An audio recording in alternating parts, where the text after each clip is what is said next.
Hey everybody, welcome to the Life of a Single Mom channel. This is Jennifer Maggio. So excited that you've joined us today. We are talking about why support groups work. So if you've been part of the Life of a Single Mom family for a while, you already know that we are all about support groups where no single mom walks alone.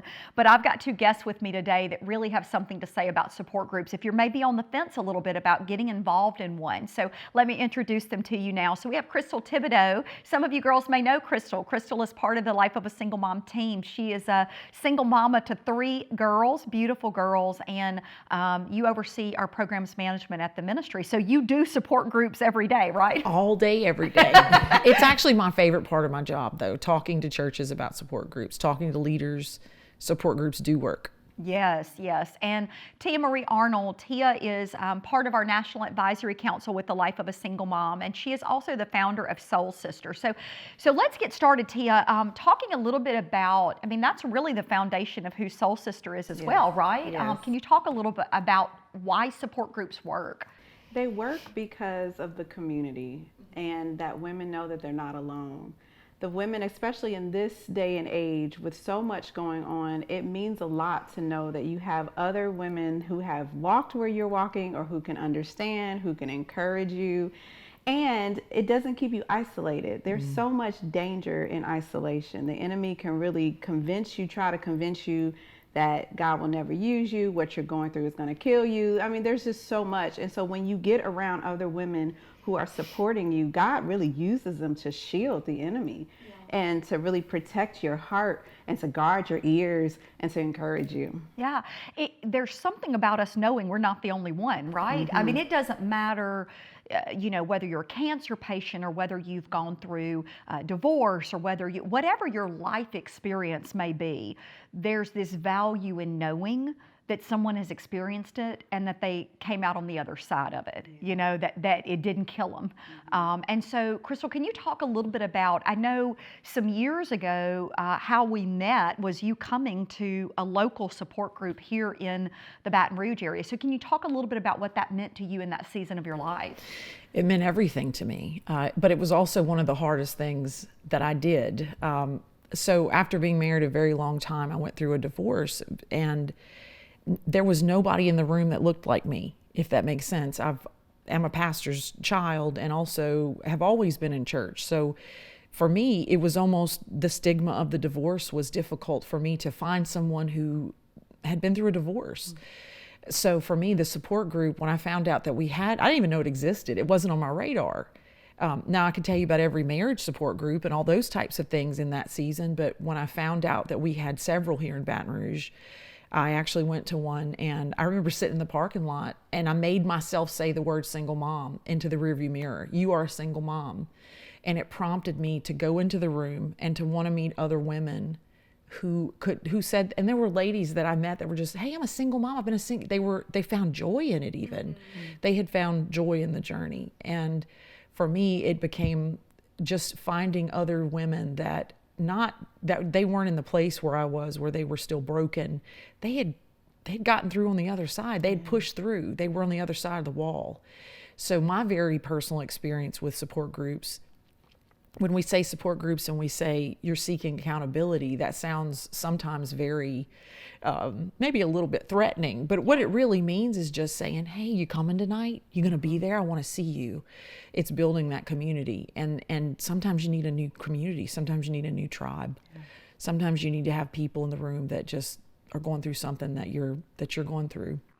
Yeah, and I think that's really something you're touching on is so critical to the model of our support groups.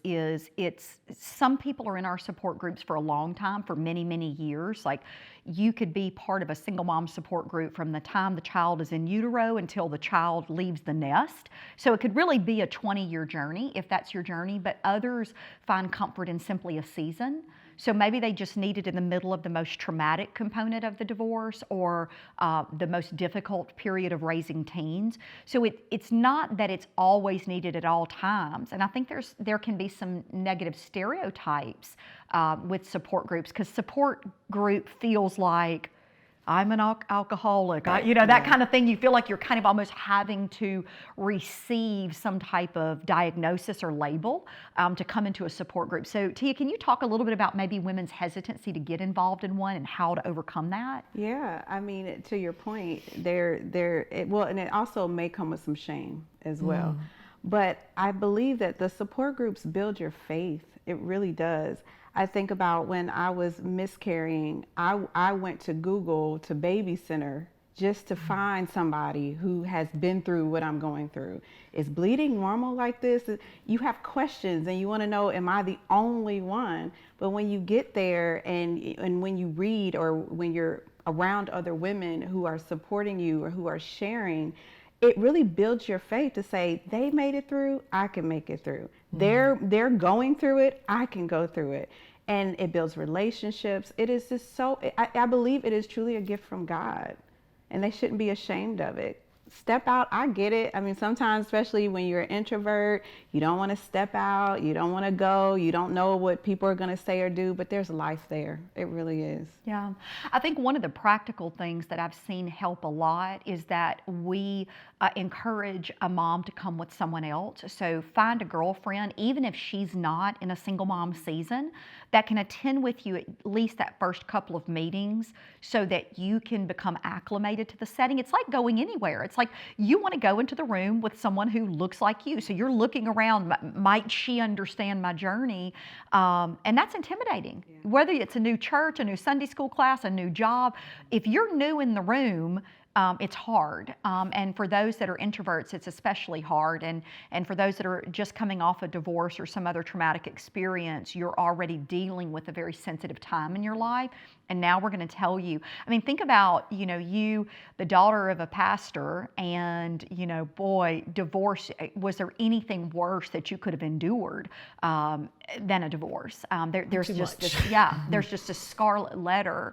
And your particular situation, there's no fault of your own. You're just left holding the pieces of this trauma, and yet feel like there's no one else like me. I have shamed my family, I've shamed my church, I've shamed my children. And then now I have got to go to a support group with all these other women who are broken. You've got all these kind of stereotypes. And so what I found though was that I had more in common with the teen mom. I had things in common with other women who were walking the single mom journey. If you had asked me, I would have thought, well, they would need to be women who were married for me to be able to connect. That's not true. Because there are some things that are just specific to the single mom walk, whether you were a teen mom or like me, married a long time. I learned things from women that had never been married. And that was good for me to realize that God is in control of this thing. And we are praying and we have the same prayers. We're concerned for our children. We're concerned for our finances. We're concerned for our mental health, spirituality. That walk in the single mom walk, really, it's got a lot more things about it that are in common than are different. So for me, that was a real gift too. And that's something that I carry now. I'm grateful for my job at the Life of a Single Mom, because now I get to talk to churches and pastors and leaders about why these groups are important. And I can kind of speak to that. Yeah, I mean, you've had that experience. But I always say, don't discount the power of the gathering. Like if don't discount the power of like-minded women gathering and their ability to change their circumstances, their ability to begin to shift perspective. So it takes you talking with Tia, who's a little bit newer on her journey, and then Tia talking to the girl behind her. As the scripture teaches in Timothy, the older women then bring along the younger, and we teach. There's such power in that. And so it's so important that we play our role. And sometimes the role is receiving. Hey, we've all limped in somewhere, right? Like we've all just barely made it to the table. And then, you get stronger. And then maybe you decide you want to become a volunteer and serve the potatoes on the plate, so to speak. And then the next is to move into that mentoring role. So Tia, can you talk about how that's evolved in your ministry of seeing women who maybe came in as a recipient and then women who were able to move into a different role? Oh yeah. So in SoulSister, the women come and they actually, like you said, are invited from someone. And they come with hesitation. Sometimes it's pride, it's fear, it's whatever. But when they're consistent with it, consistently show up, they've grown into a more mentor position because they're more comfortable.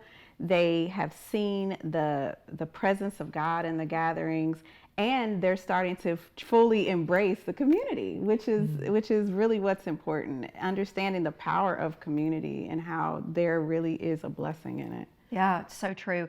Hey, mamas, that's a word for you, the commitment. So find you a support group. TheLifeOfASingleMom.com has a national map where you can find a support group near you. And if there's not one near you, consider starting one. We'll show you how. It is so important that you gather, that you get planted in a local house, that you stay rooted there, and that you grow. The world will tell you otherwise, but Jesus died for the church. And so it's so important that you stay connected. And God is calling some of you to step out of your comfort zone and serve someone else. You may not feel like you're equipped, but God is well able. And so I believe that He's going to be moving even in this moment for some of you to start support groups in your area. God bless you. Thank you for stopping by today. Thank you for being part of the TLSM family. And Crystal and Tia, thank you for being part. Thank you for having me.